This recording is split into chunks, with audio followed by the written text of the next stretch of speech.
Morning, everybody, and welcome. I'm Dewan. I'm the President and CEO of the Philadelphia Zoo. It's my honor and pleasure to welcome all of you, but especially our members and our partners, and most especially our neighbors, to return to the zoo. It's been a long 16 weeks since we closed. And during that time, we've been focused on making sure that we have the highest level of animal care, taking care of the zoo and our animals, and getting the zoo ready to reopen. Today, we're happy to be back. And as we think forward, this has been a difficult time for the zoo.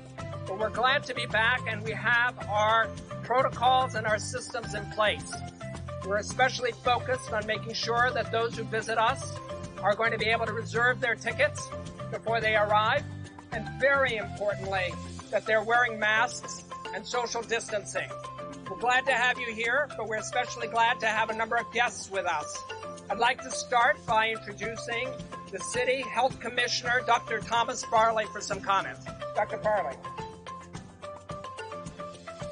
As you know, COVID-19 is here to stay, and it's going to be here for months. And we know that if we stay home, that the epidemic will subside, but we can't stay home forever. So we have to find ways about how to go about our lives safely. And what matters is not so much what we do, but how we do it. And so we at the Health Department have developed what we call a safety checklist of 8 items that if you followed it in any setting, you can greatly reduce the risk of spreading COVID-19. And we've worked with the zoo to incorporate that safety checklist in everything that's happening here today. So that safety checklist involves, first of all, masks. You see me wearing that. You see everyone around here wearing that. It involves distance, the steps to keep everyone here distance from each other. It involves reducing crowds. So you'll see a reduced number of people allowed in the zoo at any given time. It involves barriers, like the barriers you saw when you first checked in at the zoo. It involves isolating people who might have infection. That involves the screening that you did, the questionnaire that you filled out before you came into the zoo. It involves cleaning high-touch surfaces so that you can't spread the infection through surfaces. Hand washing, so hand washing opportunities.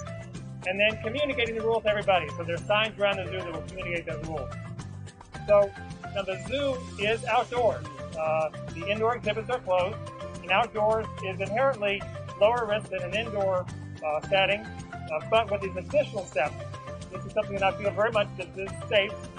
And I want to thank the zoo for having worked closely with us at the Health Department and putting all these things in place so that you can come out here and enjoy the zoo in a safe way.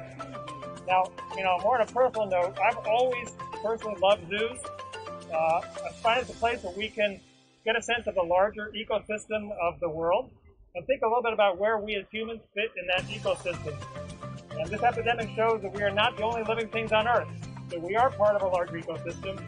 This is a good time for people in Philadelphia to kind of think about biology, think about our role as humans and our role in the larger ecosystem. And it's a good chance to do that in a way that's safe. So thanks again to the zoo and all the wonderful people here, and encourage people to come out, follow the rules, have a great time at the zoo.